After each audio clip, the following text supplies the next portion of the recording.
Voilà. Eh bien, écoutez, c'est à peu près bien, pas tout à fait comme je voudrais au niveau de la qualité de l'image, mais bon, ça va comme ça. Je crois que déjà on se retrouve et c'est déjà pas mal, en fait. Ok. Alors, on va commencer par une prise de refuge, développement de l'esprit d'éveil, puis ensuite on s'engagera dans cette pratique du calme mental.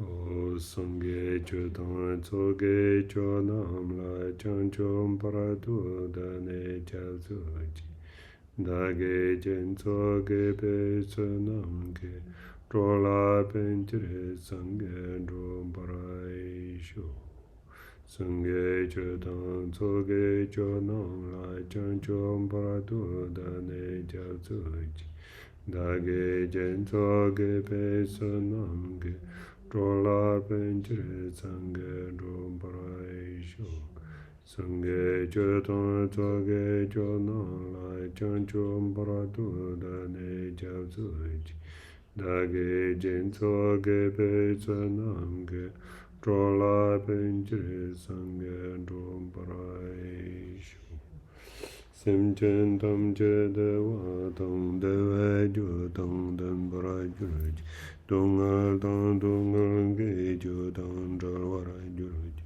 Dungal Mebe Dewa Tam Pa Tam Men Dral Varai Juruji Nyering Cha Tam Nye Tam Dral Ve Tam Nyong Chen Bola Na Varai Juruji Palden Save Lama Rempa Je Dage Je Vara Bende De Jola Kaden Chen Pe Kane Je Sund Ko Sung Tu Ge Nga Dong Sal Do Sol. Voilà. Alors, ok. Donc, bienvenue à vous toutes et tous ici en présentiel et sur Zoom, YouTube. On est là toutes et tous ensemble pour cette pratique du calme mental. Alors, on va commencer, en fait, sans autre. On va se placer, j'ai presque envie de dire comme d'habitude, mais est-ce qu'on arrive à avoir une habitude?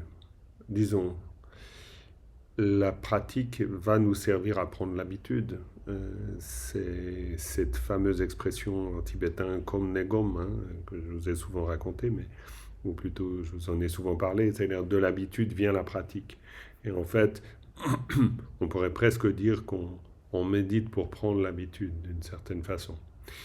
Ça va très loin l'idée de méditer pour prendre l'habitude, parce que la familiarisation dont il est question, c'est fondamentalement la familiarisation avec la nature de l'esprit lui-même, en fait. C'est pas seulement prendre l'habitude de méditer. Ça, on pourrait dire que prendre l'habitude de méditer, alors oui, bien sûr, il y a ce niveau-là aussi, mais prendre l'habitude de méditer, ce serait comme prendre l'habitude de faire un exercice, ça c'est certain.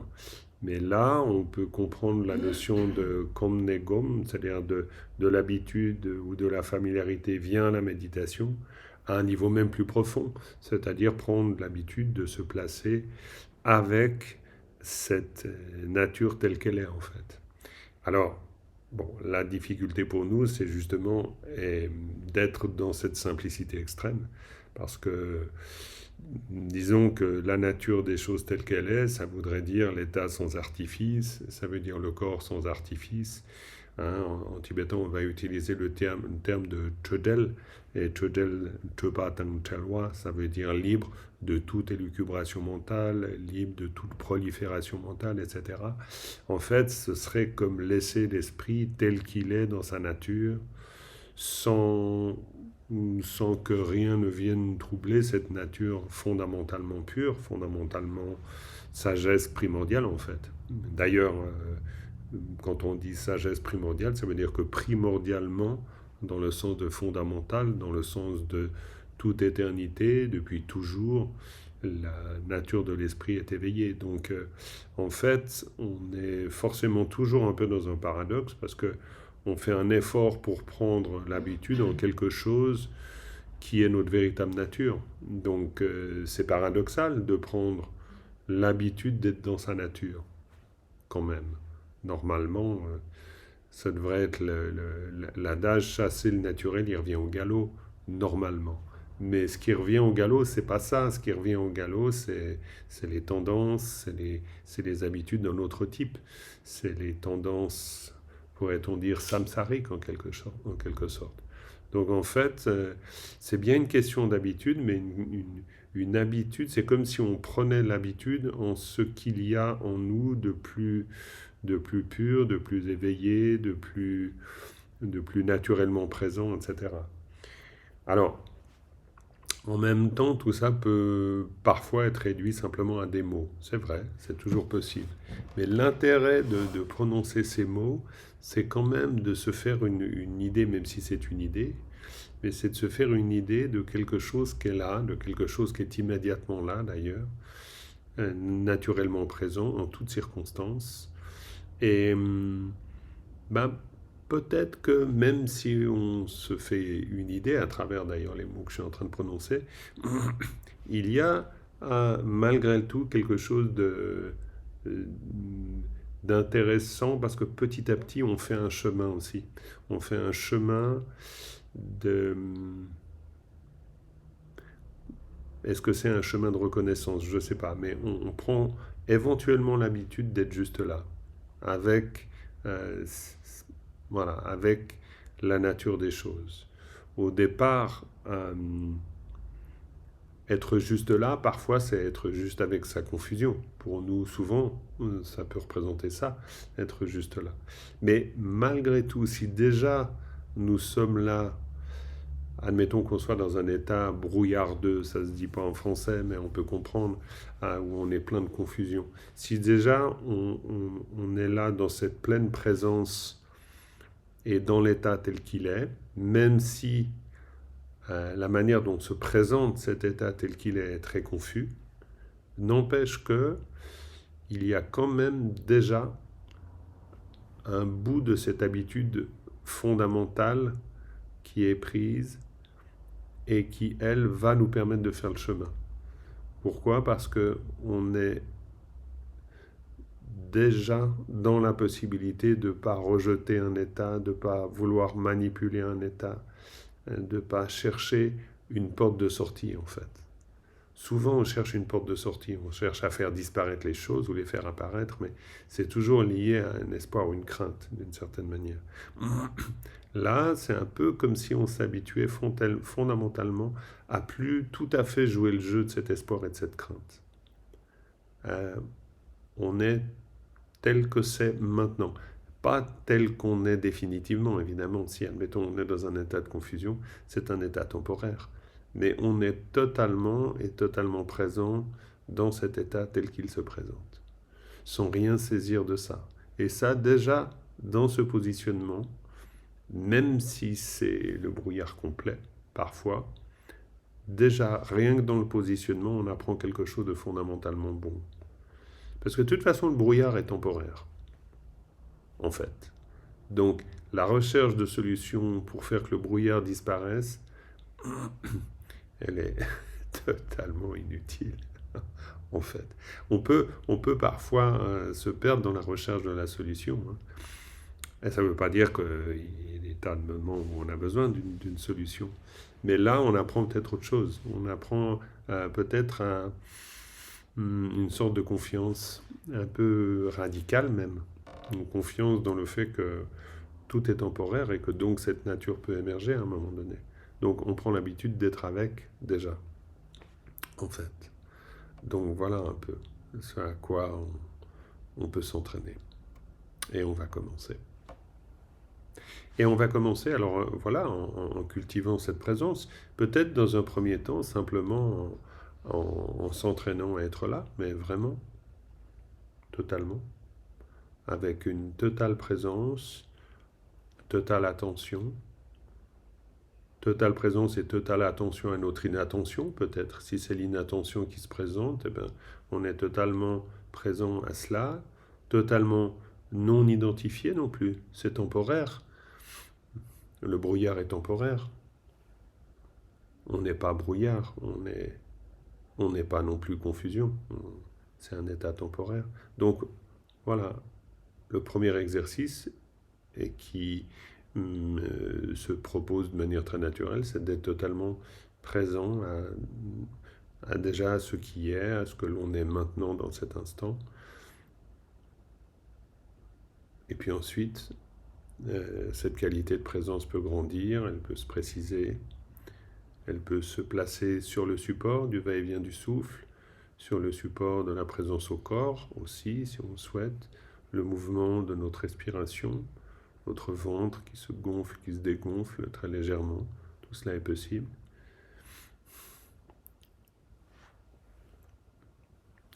En y allant lentement, doucement,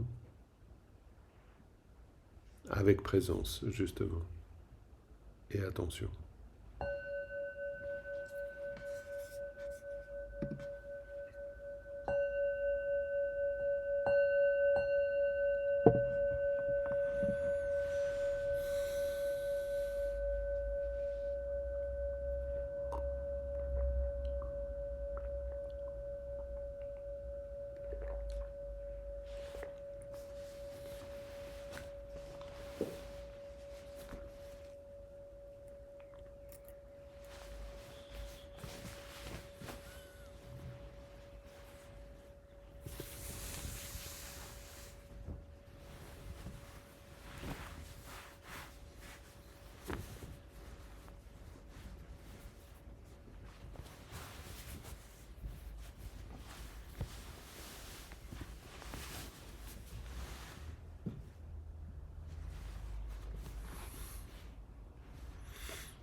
petite pause.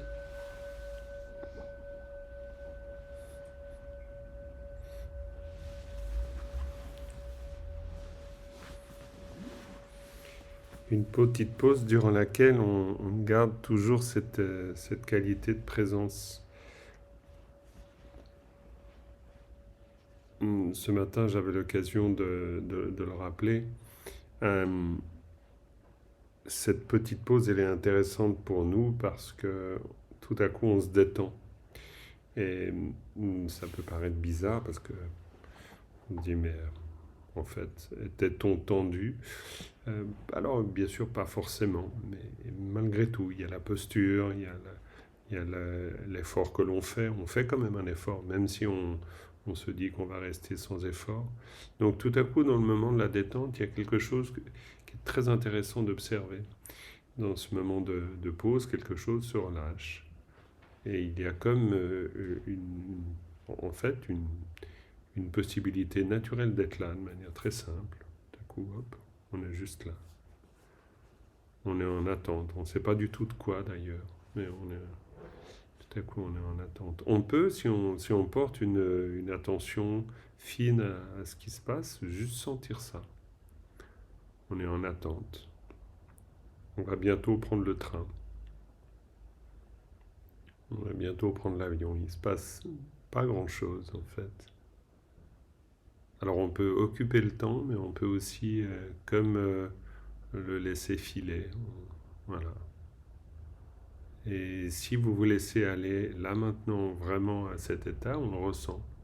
Il y a quelque chose de très disponible justement. C'est peut-être le moment où on est le plus disponible.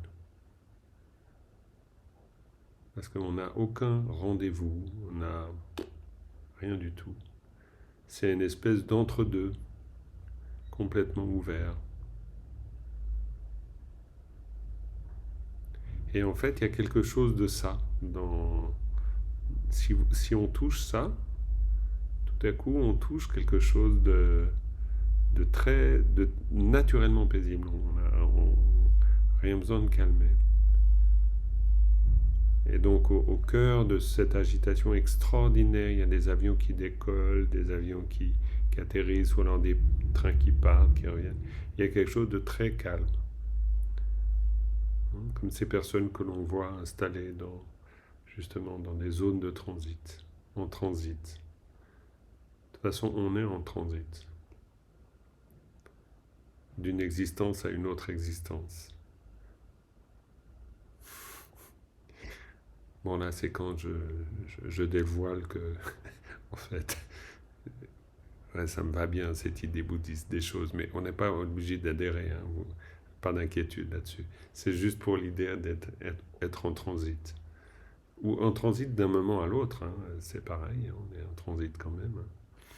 D'ailleurs, en transit d'une existence à l'autre, c'est d'un moment à l'autre aussi, hein. C'est pas autre chose.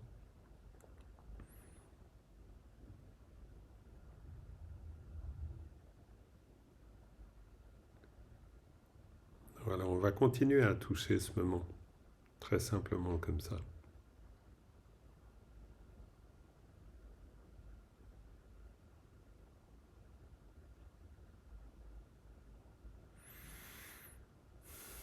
On peut même se payer le luxe de se dire, ben, c'est pas grave s'il part ou pas. C'est pas quand, en fait. Le train ou l'avion, le moment d'après, la pensée d'après. Donc voilà, il y a quelque chose qu'on peut toucher dans une forme de grâce presque, hein, d'un moment un peu offert. Et en plus, pour une fois, on fait rien. Parce que dans un moment de transit, on fait rien. Alors on peut travailler évidemment, mais dans ce cas-là, il n'y a plus de transit. Voilà, on va continuer à se mettre en transit.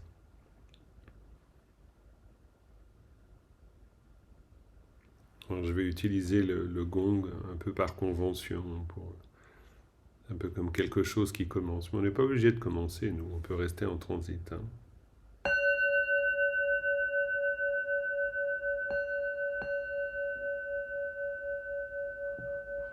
Les enfants on dirait que quelque chose a commencé, mais bon, nous on est là, on est en transit.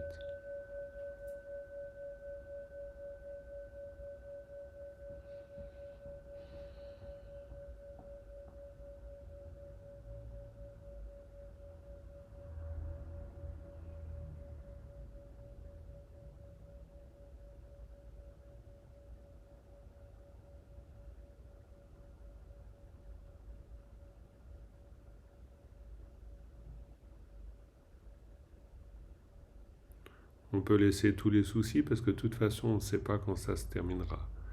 Donc on n'a plus besoin de s'inquiéter de rater quelque chose en fait.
Et quand on explore cet état de transit, ben, c'est comme là maintenant, par exemple. C'est le fait d'être arrivé. Quand on est en transit, on est arrivé. Alors on n'est pas arrivé à destination, mais en fait, on est toujours de retour en transit. Donc c'est toujours à la fois le point de départ et le point d'arrivée. En tout cas, on peut expérimenter ou tout à coup visiter des instants de cette manière-là. Par exemple, maintenant, on est de retour dans la zone de transit, en quelque sorte. Et donc, ce retour, c'est toujours le départ. Donc, c'est un peu comme si on finit par comprendre qu'il y a quelque chose, peut-être de l'ordre de l'existence même, dans cet état de transit. Transit dans le sens de complètement présent à cet état non encore totalement dessiné. Il y a quelque chose, et d'ailleurs dans l'expérience même qu'on fait du voyage, il y a quelque chose de souvent exaltant, l'impression que tout peut à la fois s'arrêter et tout peut commencer dans des moments comme ça. Pourquoi? Parce qu'on n'est finalement pas sûr que l'on retournera, comme on dit, dans sa vie.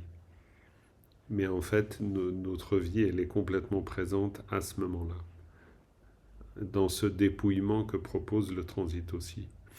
On n'a que les affaires avec nous et puis éventuellement notre passeport. Et si on perd notre passeport, eh bien voilà, on est perdu dans la zone de transit. Mais le fait d'être perdu dans la zone de transit, il y a quelque chose d'essentiel comme expérience. Il y a vraiment presque que ça. C'est comme si alors notre vie, elle tient parce que nous sommes à l'instant même. Et dans un instant complètement en transit lui-même. Quand on pense, là, nous méditons sur le biais du va-et-vient du souffle. C'est l'expérience même du transit. Il n'y a pas une respiration qui va demeurer.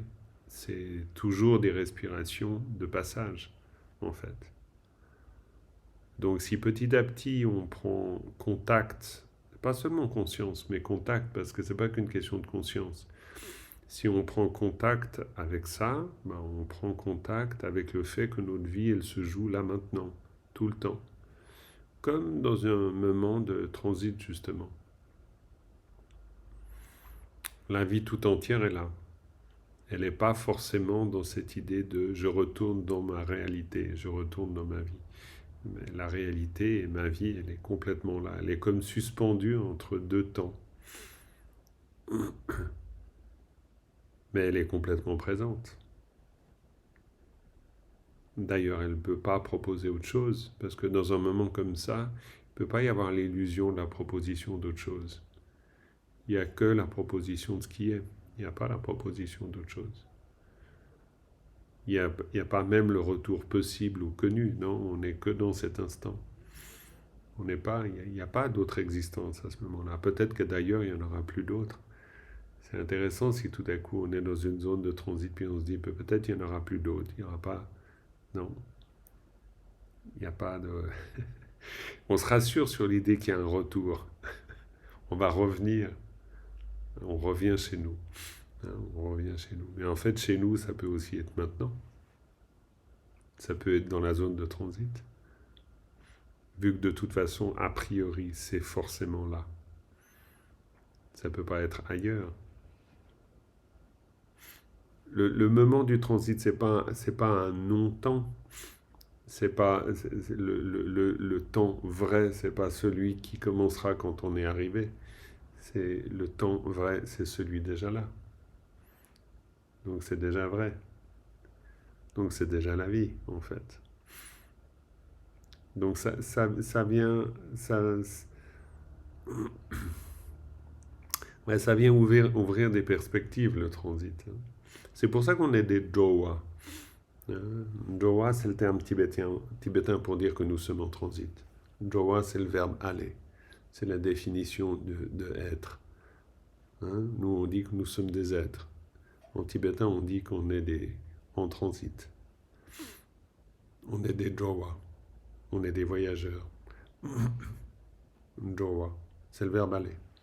On se définit par le verbe aller. Donc voilà, on se définit par le verbe être en transit. On ne se définit pas par le verbe être arrivé, par exemple. On pourrait, hein.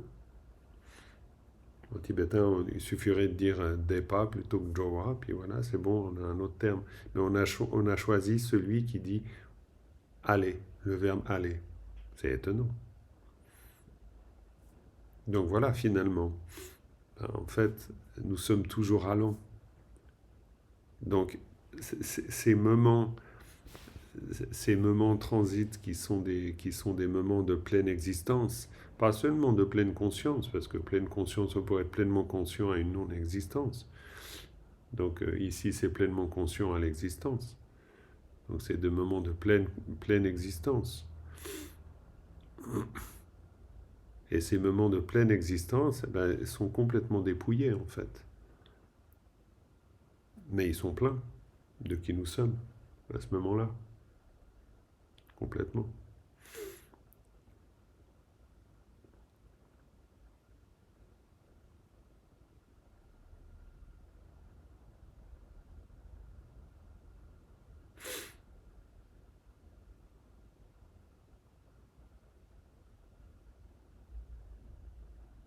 Là, puis le transit continue en fait.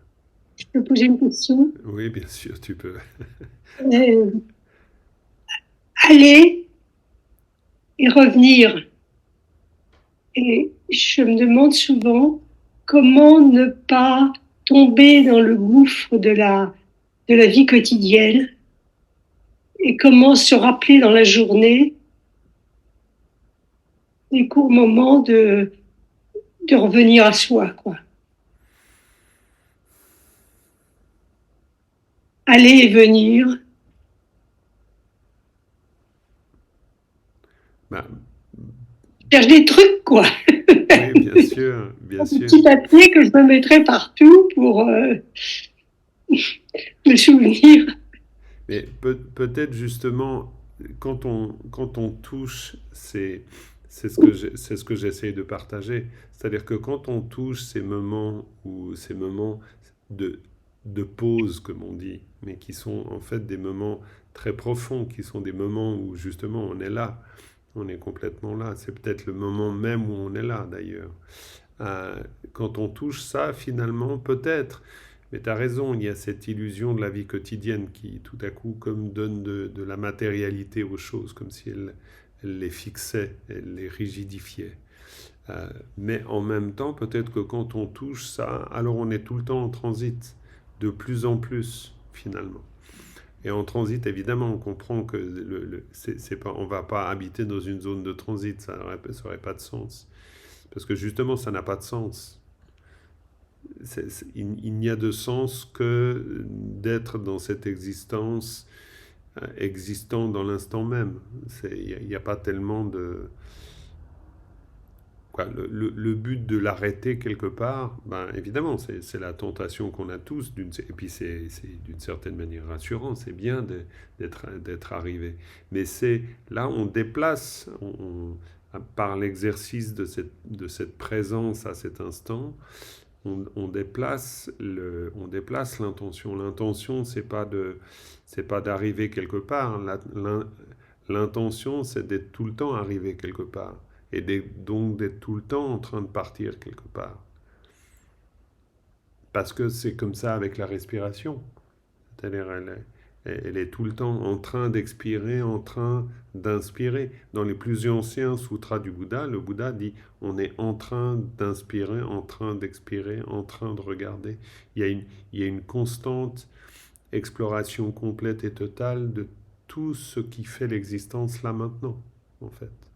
C'est peut-être ça qui nous permet de ne pas tomber dans le gouffre quand tu parles du gouffre, quoi. Je suppose que le gouffre, évidemment, c'est d'être pris par, comme on le dit d'ailleurs, on est pris par tout ce qu'on doit faire, bien sûr. Mais en même temps, Tout ce qu'on doit faire est fait que de ces instants qui nous transportent de là à là, tout le temps. Mais de là à là, c'est forcément toujours de ici à ici en même temps. Et- mais bon, je crois, quoi, je sais pas. Après, moi, j'ai pas la réponse de ça. Je sais pas du tout. La seule chose, c'est de sentir que on touche quelque chose dans ce moment où justement, euh, dans cette zone transit, on touche quelque chose. Touche quelque chose de très vrai, de très essentiel. Parce que très dépouillé, justement. Mais il y a... Oui. Après, peut-être que... Genre, quoi, je sais pas. Après, ça dépendra de comment chacun veut vivre ça.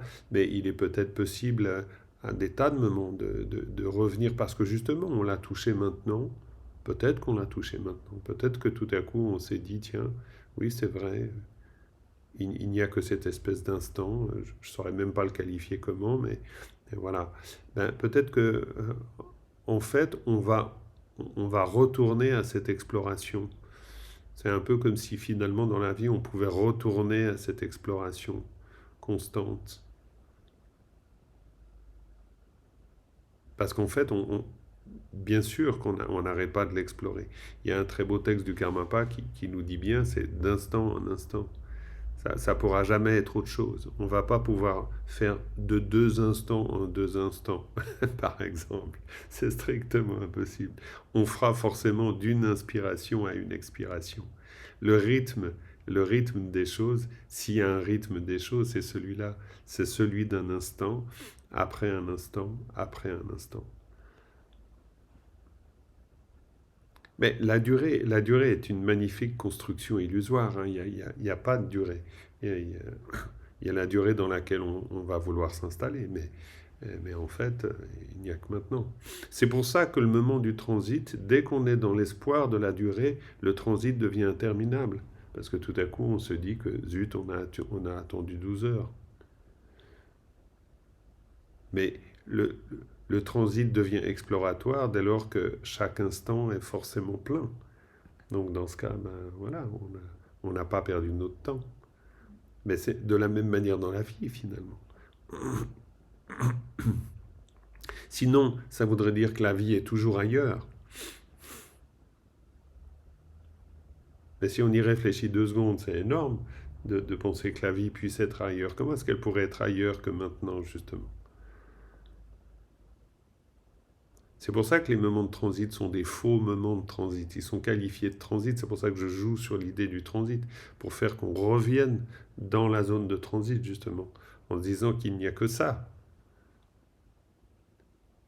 C'est une fausse manière d'évacuer la vraie réalité du temps que de dire que c'est un moment de transit. C'est une manière de dire que ça n'existe pas. Il n'y a que le retour apparemment vrai aux choses qui existeraient. Mais en fait, non. Et il n'y a jamais de retour.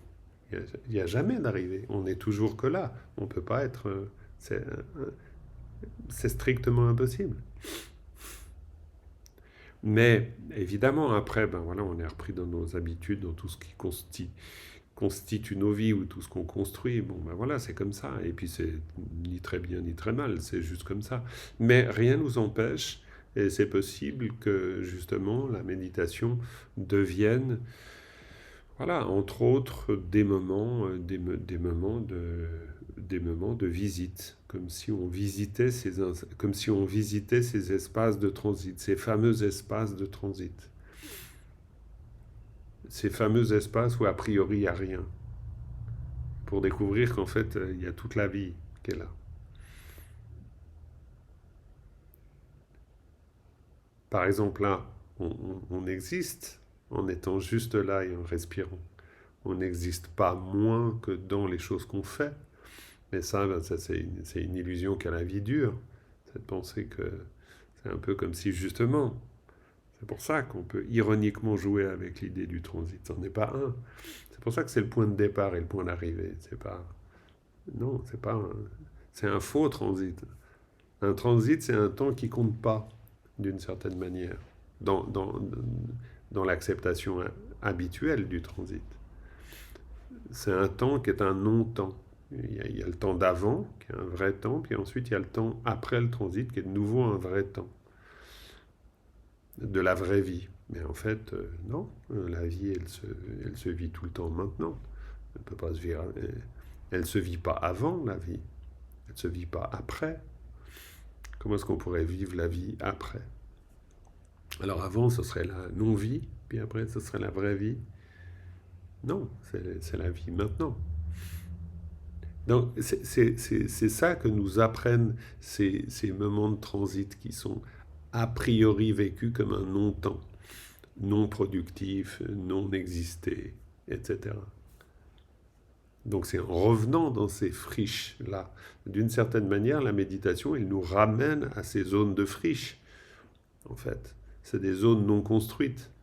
C'est des zones où on élabore peu. Des fois, on élabore beaucoup dans notre esprit parce qu'on a l'habitude, justement. Mais peut-être que cette période de transit ou de faux transit, évidemment, ça dépend comment on le comprend, mais peut-être c'est un moment où on apprend à peu élaborer, à se dire que peut-être la vie se joue ici complètement. Allons savoir, c'est peut-être en touchant ça qu'on sort dans ce que tu pensais. euh, Quoi, peut-être tu pensais à ça, Florence, je ne sais pas, mais l'idée de s'extraire de quelque chose.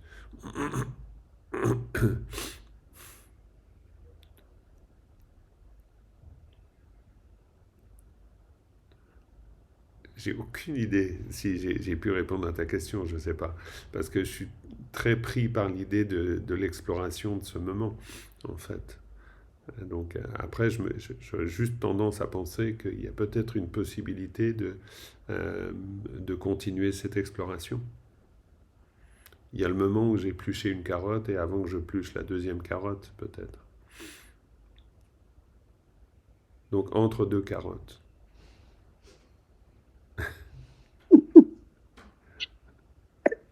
Tu sais, ces zones d'entre-deux, il n'y a que des zones d'entre-deux si on regarde bien. On s'oublie en permanence. Ben oui, oui, c'est-à-dire c'est un peu comme si toutes les zones d'entre-deux, c'était des non-zones. C'est un peu comme, c'est pour ça que ce terme de transit, c'est un peu comme si c'est un non-temps. C'est ça s'oublier. S'oublier, c'est faire d'une partie du temps un temps qui ne compte pas. Mais en fait, si vraiment on prend au sérieux l'instant, ben, la vie est pleine et complètement et totalement pleine à cet instant-là. Elle ne peut pas être ailleurs. Il y a que nous qui allons hiérarchiser les instants. Mais en fait, à chaque instant, elle est pleine et totale. Elle peut pas être autre chose. Parce que sinon, encore une fois, il y aurait que des vrais instants plus tard, et puis les instants qu'on vit ne sont pas des vrais instants. Et puis les vrais instants, ils étaient avant. Donc ils sont soit avant, soit après. Mais en fait, on peut se rendre compte, si on va plus loin, on peut se rendre compte que ben, on a une fâcheuse tendance à organiser les choses comme ça. Par exemple, on se dit quand je serai plus grand. Eh ben, c'est compréhensible. Il y a bien sûr un moment donné où on se réjouit d'être plus grand. Ben, je me réjouis, je me disais quand je serai plus grand, ben, je mettrai les pantalons que je veux. Parce que je devais mettre des pantalons qui piquent en laine. Donc je détestais ça quand j'étais gamin. Donc je me disais, mais voilà. Donc à ce moment-là, bien sûr, on pense comme ça. Mais maintenant que je suis un adulte, je me dis, ben voilà, chaque instant est intéressant. Chaque instant est la vie toute pleine.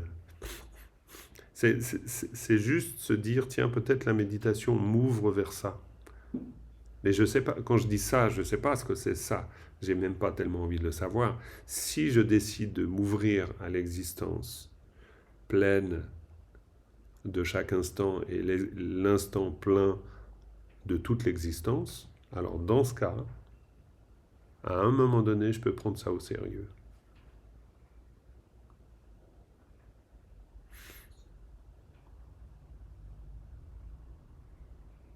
en me disant qu'il n'y a pas d'autre chose à explorer.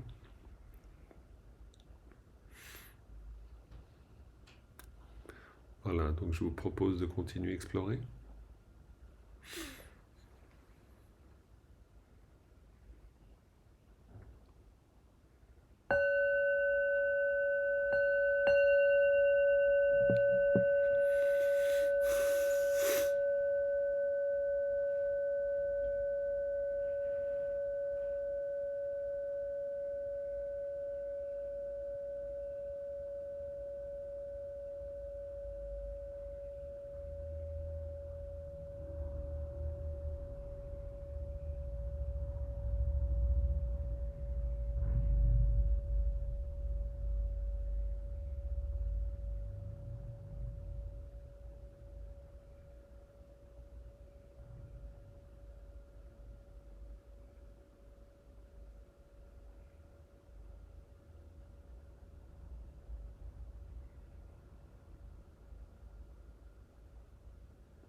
Voilà les amis et les amis du Dharma, on va s'arrêter là pour cette exploration de la zone de transit.